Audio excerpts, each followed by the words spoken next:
اور جس شخص نے اللہ کو چھوڑ کر شیطان کو دوست بنایا وہ صاف صاف گھاٹے میں رہا۔ وہ ان کو وعدے دیتا ہے اور امیدیں دلاتا ہے، اور جو کچھ شیطان انہیں وعدے دیتا ہے وہ دھوکہ ہی دھوکہ ہے۔ ایسے لوگوں کا ٹھکانہ جہنم ہے، اور وہ وہاں سے کوئی راہ فرار نہیں پا سکیں گے۔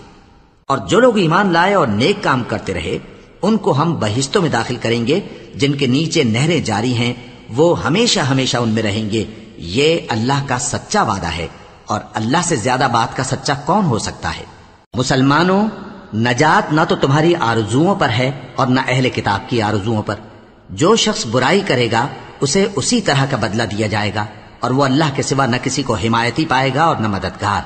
اور جو نیک کام کرے گا، مرد ہو یا عورت، جبکہ وہ صاحب ایمان بھی ہو، تو ایسے لوگ بہشت میں داخل ہوں گے، اور ان کی تل برابر بھی حق تلفی نہ کی جائے گی۔ اور اس شخص سے اچھا کس کا دین ہو سکتا ہے جس نے اللہ کے آگے سر جھکا دیا اور وہ نیکوکار بھی ہے،